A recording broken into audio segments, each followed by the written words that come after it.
Hallo und herzlich willkommen bei Sugar Princess. Heute zeige ich euch mein Rezept für eine leckere, super tolle Kinder Bueno Torte. Meine Kinder freuen sich schon total darauf, sie probieren zu dürfen. Ja, wir werden jetzt einfach starten mit der Herstellung des Wiener Bodens für die Torte. Und die Torte ist dann gefüllt mit einer Kinder Bueno Sahnecreme und außen natürlich mit Kinder Bueno dekoriert. Ja, und ich zeige euch jetzt erstmal gleich die Zutaten.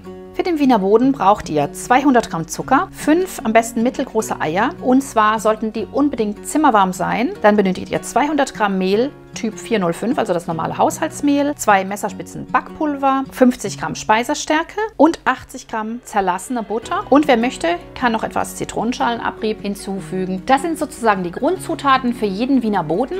Aber ihr könnt das Ganze noch abwandeln, indem ihr zum Beispiel einen Teil des Mehls durch Kakao ersetzt. Dann habt ihr einen Schokoboden, indem ihr einen Teil durch Haselnuss, gemahlene Haselnüsse oder gemahlene Mandeln ersetzt. Dann habt ihr einen Haselnussboden oder einen Mandelboden. Ich zeige euch jetzt Einfachheit halber heute das einfache Grundrezept, aber für diese Torte würde eigentlich auch passen, dass man einen Teil des Mehls durch gemahlene Haselnüsse ersetzt. Wer lieber meinen Biskuitboden macht, weil der einfach so gelingsicher ist, der kann das gerne tun. Ich schreibe euch alles nochmal in die Infobox und verlinke euch auch den Biskuitboden hier oben. Die Zutaten für die Füllung zeige ich euch dann später im Video separat. Bei mir auf dem Kanal gibt es immer sonntags um 10 Uhr ein neues Torten- oder Kuchenvideo. Das heißt, am besten gleich mal unten abonnieren den Kanal und die Glocke drücken, dann bekommt ihr immer die Benachrichtigung, wenn ein neues Video hochgeladen ist. Jetzt starten wir direkt mit der Zubereitung des Wiener Bodens. Also als erstes geben wir uns die Eier in die Rührschüssel, fügen noch eine Prise Salz hinzu und schlagen das Ganze erstmal an und lassen dann den Zucker hinzurieseln. Und ich habe hier auch schon meine Butter geschmolzen und lasse die hier nebendran abkühlen und schlage das Ganze 10 Minuten mindestens schaumig. Es muss richtig Stand haben, also in der Küchenmaschine reichen 10 Minuten, aber wenn ihr jetzt mit dem Handrührgerät arbeitet, dann solltet ihr auf ein Wasserbad gehen, dann lässt sich das Ganze besser steif schlagen. Was auch noch sehr entscheidend ist, der Boden darf nicht lang stehen, deswegen heizen wir uns jetzt schon den Ofen auf 180 Grad Ober-Unterhitze vor. Dann ist er nämlich fertig vorgeheizt, wenn wir fertig mit der Zubereitung unseres Bodens sind. So, bei mir hat die Masse jetzt 10 Minuten geschlagen und ihr seht, sie ist jetzt richtig schön dickflüssig geworden. So sollte sie jetzt in etwa aussehen. Es geht noch schneller und noch besser, wenn man die Eier wirklich richtig schön anwärmt. Sie können einfach in die Sonne gestellt werden oder einfach auf einem heißen Wasserbad so kurz miteinander verkleppert werden, dass sie einfach warm sind und dann schlägt man sie auf. Dann geht es am allerbesten, dann hat die Masse am meisten Stand. Jetzt werden wir uns das Mehl und die Stärke und das Backpulver miteinander vermischen. Und wenn ihr jetzt noch Kakao dazu nehmen wollt, anstatt des ganzen Mehls oder eben ein bisschen Haselnüsse und so weiter, dann muss das auch darunter gemischt werden. Also alle trockenen Zutaten werden jetzt miteinander vermischt. Und ich habe mir schon alles zurechtgestellt, die zerlassene Butter, das Mehl, die Stärke und das Backpulver. Und gebe jetzt einfach das Mehl in die Schüssel, die Stärke hinzu, die 2 Messerspitzen Backpulver. Und das verrühre ich einfach miteinander, dass sich alles schön verbindet. Und jetzt nehmen wir uns unsere schön schaumig geschlagene, standfeste Masse und sieben die trockenen Zutaten darüber. Das ist ganz wichtig, damit wir einfach noch mehr Luft in den Teig hineinbekommen.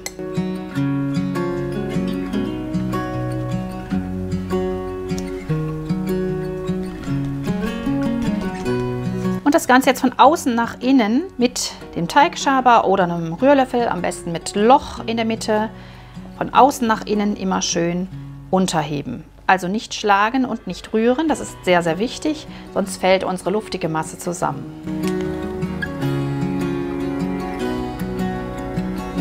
So, und wenn ihr alle Mehlnester verrührt habt, so halbwegs, es muss nicht ganz perfekt sein, aber dann, weil es kommt ja noch die Butter hinzu, dann könnt ihr noch weiter verrühren, dann gebt ihr die abgekühlte Butter hinzu und rührt sie auch unter. Und bevor ich es vergesse, jetzt kommt auch noch die Zitronenschale dazu oder ihr könnt auch Aroma hinzugeben, zum Beispiel Vanillearoma und das auch noch mit unterheben. Und ich gebe jetzt hier so ungefähr die Hälfte der Schale hinzu. Das gibt dem Teig noch so ein bisschen Frische. Genau, und jetzt die Butter hinzufließen lassen und das Ganze langsam verrühren. Und auch wieder nur unterheben, ganz wichtig, nicht schlagen und nicht rühren, sondern wirklich unterheben.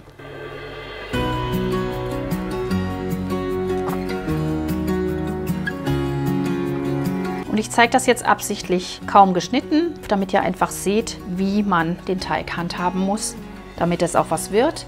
Denn wenn ihr da zu unvorsichtig rangeht, dann fällt euch die Masse zusammen. An dieser Stelle höre ich jetzt einfach auf zu rühren. Ganz wichtig, nicht überrühren, sehr zart behandeln die Masse. Und jetzt kann sie auch schon in die mit Backpapier ausgelegte Springform. Die Ränder nicht einfetten. Das wisst ihr ja aus meinem Biscuit-Video und den ganzen Tipps, die ich euch da gegeben habe. Die gelten auch genauso für den Wiener Boden. Das ist kein Unterschied.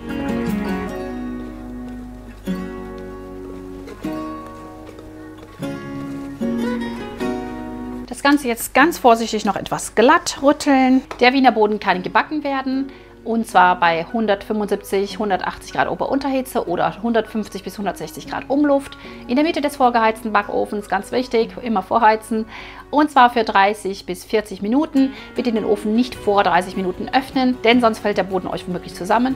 Und das wäre ja schade drum. Ganz wichtig beim Biskuitboden ist, der muss immer eigentlich einen Tag ruhen. Das heißt, ihr könnt euch das auch ganz gemütlich einen Tag vorher vorbereiten. Ihr könnt den Boden auch einfrieren. Und wenn er geruht hat, lässt er sich auch viel, viel besser schneiden und insgesamt besser verarbeiten. Der Boden war bei mir jetzt knapp über 30 Minuten im Backofen und ist jetzt fertig. Er sieht schön goldbraun aus und ich habe schon die Stäbchenprobe gemacht und da bleibt auch nichts mehr kleben. Und ich lasse ihn jetzt erstmal 10 Minuten in der Form auskühlen und dann gehe ich mit einem scharfen Messer außen rum und schneide ihn vom Rand weg, stürze ihn dann und lasse ihn vollständig auskühlen. So, nach der Abkühlzeit ist der Hubbel auch in der Mitte ein bisschen runtergegangen und ihr seht, er ist ganz flach. Und ich kann jetzt hier einfach mit einem scharfen Messer außen rumschneiden und den Kuchen aus der Form lösen. Und ihr seht, er ist super, super hoch geworden und richtig schön. Und jetzt können wir ihn gerade auf das Gitter stürzen, den Deckel abziehen, Backpapier abziehen.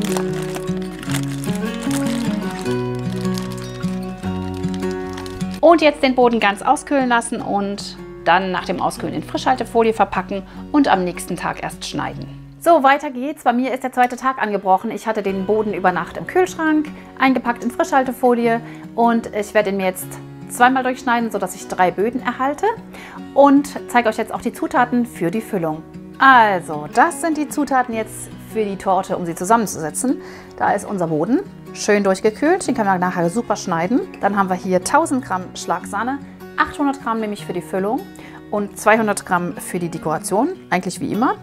Dann habe ich eine Tüte Krokant, das ist optional, müsst ihr nicht unbedingt haben. 4 Päckchen Sahnefest, 4 Esslöffel Vanillezucker.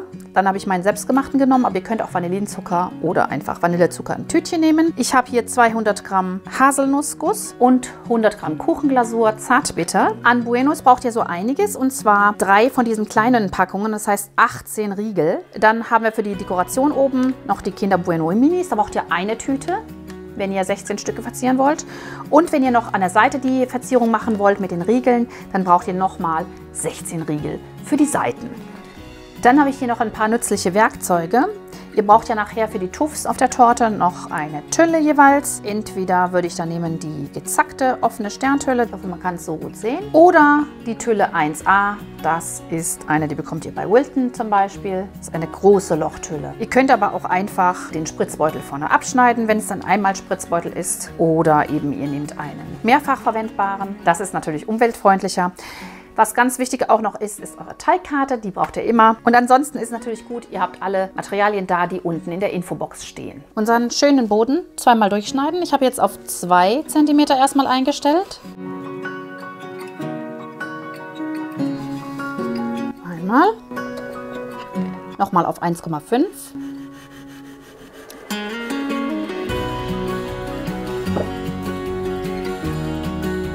Jetzt haben wir unsere 3 Böden fertig und dann können wir die Torte auch schon füllen. Dazu legen wir uns jetzt den obersten Boden auf die Tortenpappe und auf die Tortendrehplatte am besten und stellen schon mal den Kuchenring drum und ziehen ihn schön fest. Jetzt können wir uns schon die Füllung herrichten, das geht jetzt richtig schnell. Dafür brauchen wir jetzt die 800 Gramm Sahne, die sollte schön gekühlt sein, eine Rührmaschine oder Handrührgerät, die 4 Tütchen Sahnesteif, die 4 Esslöffel Vanillezucker oder Vanillinzucker und die 18 Kinder Bueno. Also die ersten 18, die anderen lassen uns nachher für die Dekoration natürlich übrig. Also jetzt geben wir uns die 800 Gramm gekühlte Schlagsahne in die Rührschüssel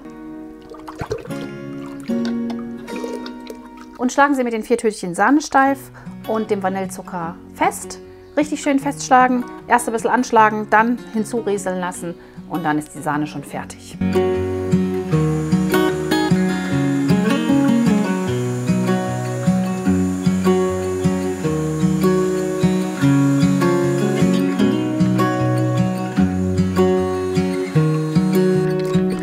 So, die Sahne ist schön steif und jetzt können wir uns die Kinder Bueno hacken und mit hineingeben. Und diese 12 Stück werde ich mir jetzt im Thermomix pürieren, einfach gerade durchpürieren und dann zur Sahne hinzugeben. Und diese 6 werde ich mir einfach grob hacken und dann untermischen. So sehen sie aus und so kommen sie erstmal in den Thermomix. Hier seht ihr auch die leckere Creme innen drin. Das ist so eine richtig schöne Haselnusscreme, richtig zart.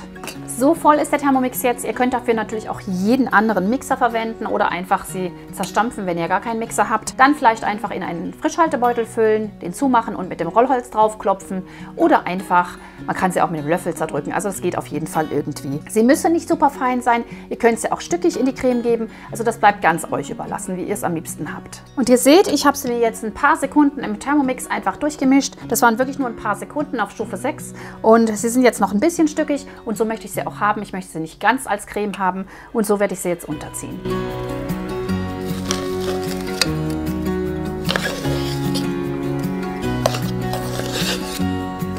So, und die hebe ich mir jetzt gerade nur unter. Da sind auch noch ein paar ein bisschen stückig geblieben, das macht nichts. Es ist so richtig lecker, wenn man dann drauf beißt. Ja, und jetzt werde ich mir noch diese hier wirklich ganz grob in Viertel schneiden und sie dann noch unterheben.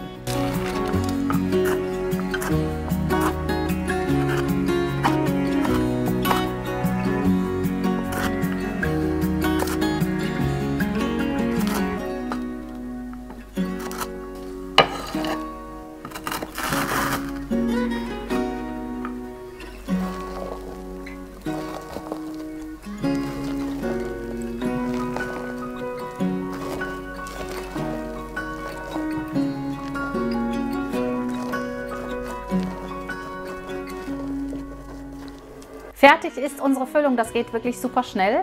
Und ich musste mich jetzt total beherrschen, dass ich sie nicht alle aufesse, die Riegel. Ich finde sie total lecker. Allerdings bei uns gibt es sowas nur ganz, ganz selten, nur zum Geburtstag. Also normalerweise mache ich alles selbst. Erstens und zweitens ist mir das sonst viel zu viel Müll. Nutzt das nur, wenn ihr wirklich einen ganz besonderen Geburtstag feiern wollt. Natürlich jetzt nicht ständig Kinder Bueno Riegel kaufen. Das ist eine Müllverschwendung ohne Ende, gerade auch die Minis. Aber für eine Torte, finde ich, kann man das mal machen. Ihr könnt mir ja mal reinschreiben, was ihr dazu denkt. Macht ihr sowas oder lehnt ihr das total ab? Wir werden uns jetzt die Torte füllen. Die Hälfte der Creme kommt auf den unteren Boden. Schön verstreichen. Man kann dafür auch eine Teigkarte nehmen.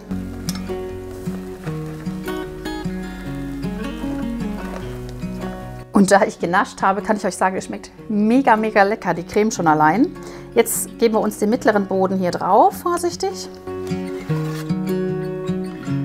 Und drücken ihn einfach erstmal eine Runde fest.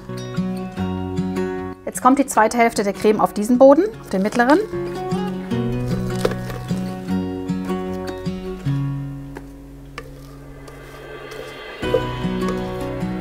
Wieder schön verstreichen.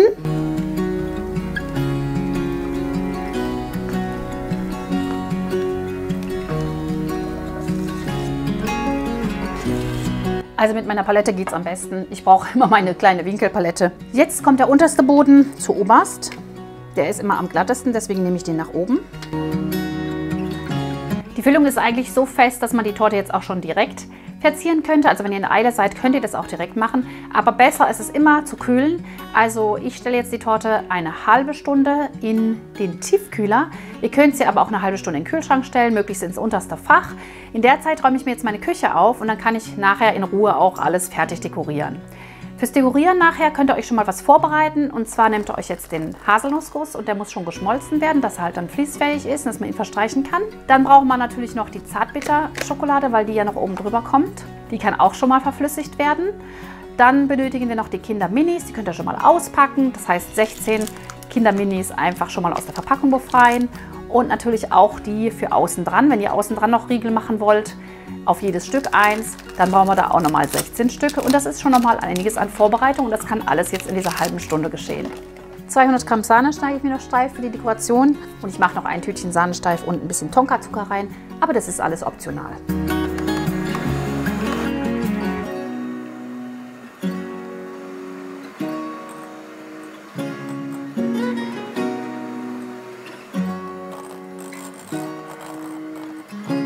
Das jetzt schön kalt stellen, die Torte aus der Kühlung holen. Ich habe jetzt hier mein Töpfchen mit der flüssigen Glasur und die gebe ich mir jetzt von der Mitte aus auf die Torte. Nicht zu viel, denn sie soll ja eigentlich nicht runterdrippen. Und ich denke mir gerade, es wäre viel einfacher und es würde nicht runtertropfen, wenn ich jetzt den Ring einfach nochmal drum mache. Und das mache ich jetzt auch. Also ihr könnt ihn dann einfach dran lassen. Dann kann ich nämlich bis zum Rand verstreichen.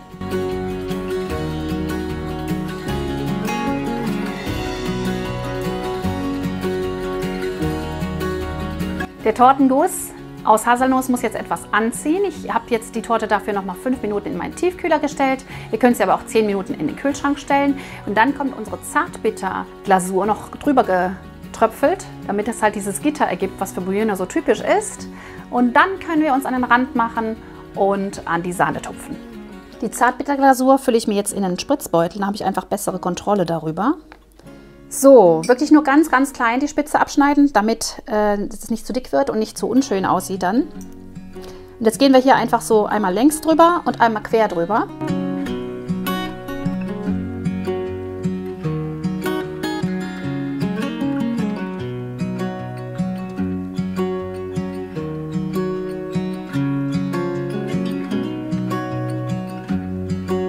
Ihr seht, da braucht ihr auch wirklich nur sehr wenig Kuvertüre. Ich habe jetzt noch einiges übrig. So, die Torte ist etwas angezogen. Jetzt kann ich noch mal außen rum gehen und vorsichtig das Ganze abschneiden. Am besten mit einem scharfen Messer. Jetzt nehme ich mir den Spritzbeutel mit der Tülle 6B und fülle mir einen Teil der Sahne schon in den Spritzbeutel. Die Sahne sollte schön steif sein, falls nicht, noch mal kurz aufschlagen. Und den Rest nehme ich jetzt für die Seiten. Ich hoffe, es reicht. Ihr wisst ja, ich nehme immer zu viel Sahne eigentlich. Die Sahne für die Rosetten stelle ich mir jetzt gerade eben noch kalt. Ja, und jetzt streiche ich mir erstmal die Seiten ein. Vorsichtig, dass man nicht hier oben an die Nougat-Schicht kommt. Einmal alles ringsrum einstreichen. Tja, und wenn die Torte so schön aussieht, einmal ringsrum eingestrichen. Hier muss man natürlich gucken, dass man nicht so über den Rand kommt. Das kann man aber auch leicht wieder abwischen. Jetzt gehen wir einmal mit der Teigkarte noch draußen rum und ziehen das Ganze sauber ab. Dafür einfach die Tortenplatte schön drehen und die Teigkarte im Winkel von 45 Grad ansetzen und den Überstand abziehen. So wird die Torte ganz, ganz gleichmäßig und ihr seid nachher dann auch zufrieden. Bevor ich jetzt an der Seite die Buenos ansetze, die müssen übrigens noch ein bisschen geschnitten werden, weil sie etwas zu hoch sind. Also ein Teil abschneiden, dann sind sie genauso hoch, wie die Torte hoch ist. Aber jedenfalls brauchen wir ja, um zu wissen, wo wir sie hinsetzen, hier oben die Rosetten. Da spritzen wir uns jetzt 16 Stück. Ich fange 12 Uhr an. 3 Uhr. 9 Uhr. Und jetzt setze ich immer 3 dazwischen.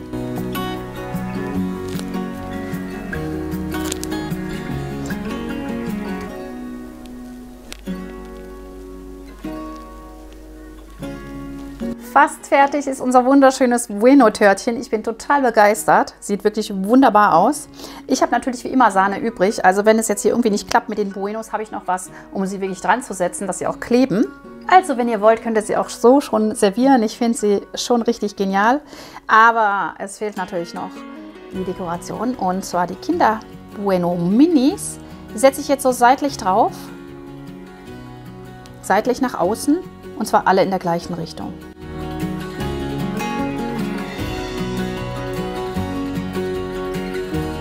Und ihr könnt es ja ruhig ein bisschen andrücken auch.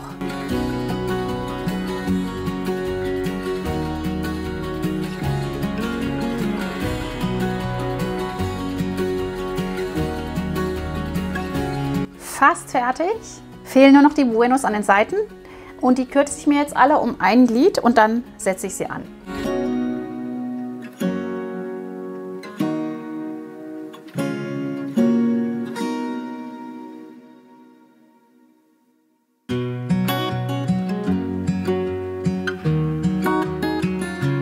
Die Torte ist soweit fast fertig. Was jetzt noch fehlt, da bin ich jetzt irgendwie ein bisschen unsicher, ehrlich gesagt. Ich finde ja, dass hier zwischen noch krokant sollte. Einfach, ja, es ist ja eine Haselnusstorte Und ich finde, es passt dazu. Sophie hat jetzt gesagt, nee, mach das doch nicht, das sieht schön aus, der Kontrast. Also ihr könnt es machen, wie ihr wollt, aber ich glaube, ich werde zwischendrin noch etwas krokant anwerfen, einfach auch für den Biss, für das Knacken und dann ist sie für mich fertig. So gerade einfach so ein paar Kernchen hier anschmeißen.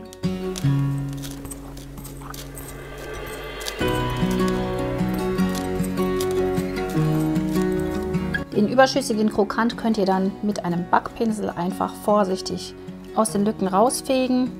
Das dauert so ein bisschen, aber das lohnt sich. Ich finde, es sieht jetzt richtig toll aus. So ist die Torte fertig und ich kann sie für euch anschneiden, damit ihr auch von innen seht, wie schön sie ist. Ich lasse sie vorher noch ein bisschen kühlen und dann werden wir sehen, wie sie schmeckt. Ich habe jetzt am Ende doch so ein bisschen geschwitzt, muss ich zugeben, aber es hat ja alles geklappt, wie ich mir vorgestellt hatte. Ich habe mir vorher eine Skizze gemacht, das ist auch ein kleiner Tipp von mir. Ist immer ganz gut, wenn man sich vorher die Torten so ein bisschen visualisiert, die man erreichen möchte. Ich finde, es geht dann immer viel, viel besser. Durch das Abschneiden der Kinder Bueno sind natürlich 16 kleine Stücke entstanden. Im Prinzip könnt ihr also die Torte auch so herrichten, dass ihr wirklich diese 16 Riegel mit einem Stück abschneidet und dann habt ihr die Buenos auch für oben, dann braucht ihr die Minis nicht zu kaufen. Bei mir sind schon alle sehr gespannt. Die Kinder haben schon geschaut und geschrien vor Begeisterung. Ich habe jetzt hier ein Messer, das habe ich heiß gemacht in heißem Wasser, damit es besser durchgeht.